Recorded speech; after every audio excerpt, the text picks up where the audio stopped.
ডিগবাজি দেওয়ার জন্য যেমন মিস্টার জায়েং খান সেরা, তেমনি পোল্টিবাজির জন্য আমাদের দেশের বর্তমান ফর্মে থাকা একটা রাজনৈতিক দল সেরা।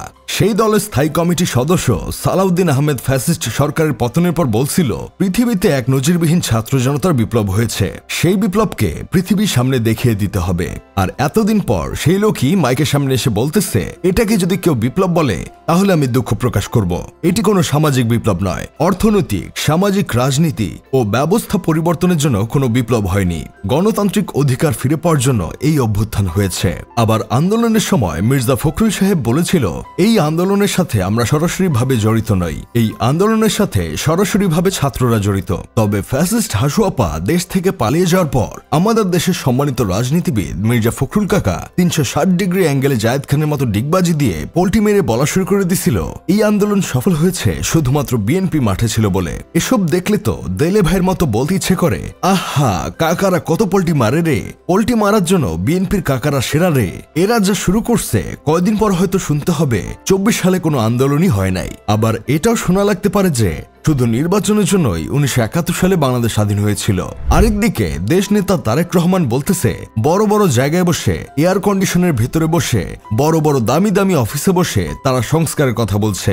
এখন আবার আপনারা কেউ তাকে বলবেন না যে তিনি লন্ডনে বড় কোনো বাসায় এসি নিচে বসে বসে এমন ভাষণ দিচ্ছে, কারণ তিনি এমন নেতা না যে তার দলের পাতি নেতারা দেশে নিজেদের মধ্যে খাওয়া খাওয়াই নিয়ে কামড়াকামড়ি করবে আর তিনি লন্ডনের এসি বাসাতে বসে বসে ভাষণ দিবে। তিনি সেই নেতা যেই নেতা লন্ডনের একটা ছোট্ট এসি ছাড়া বাড়িতে বসে বসে ভাষণ দিচ্ছে আর নির্বাচন চাচ্ছে। তার দলের চেলাপেলারা দেশে কামড়াকামড়ি করবে আর তিনি এসি নিচে বসে থাকবে, সেটা আপনারা ভাবলেন কিভাবে? এসব দেখে আমার বন্ধু কেরামত বলতেছে তাহলে তাদের দেশে এসে একটা বস্তিতে ছোট্ট একটা অফিস দেওয়ার অনুরোধ রইল, কারণ তারা যেহেতু বড় বড় অফিসে বসে আর এসি নিচে বসে, তাহলে আপনারা তো আর সেই কাজ আবার পুনরায় করতে পারেন না, কারণ আপনারা তো ফেরেস্তা দল। তাই ছোট একটা অফিস নিয়েন, সেই অফিসে এসি রাখেন না। এদিকে আবার বিএনপির সিনিয়র যুগ্ম মহাসচিব রুহুল কবির রিজভী ব্রো বলতেছে পহেলা বৈশাখে জাতির আকাঙ্ক্ষা দ্রুত ভোটাধিকার ফিরিয়ে দেওয়া, কারণ হাসিনা দেশের মানুষের ভোটাধিকার সহ সকল অধিকার কেড়ে নিয়ে নিজের কর্তৃত্ববাদ প্রতিষ্ঠা করেছিল।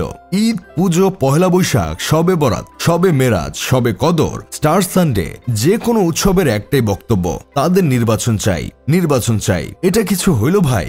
এবার তো একটু থামেন। আপনারা কি কখনো হয়রান হন না? তাছাড়া আপনারা বক্তব্য দেওয়ার পর এই বক্তব্যগুলো যখন নিউজ হয়ে ভার্চুয়ালে চলে আসে, কমেন্টে মানুষ আপনাদের যে এই পরিমাণ গালাগালি করে, আপনারা কি কখনো এই কমেন্ট বক্সে ঢুকে দেখেন না?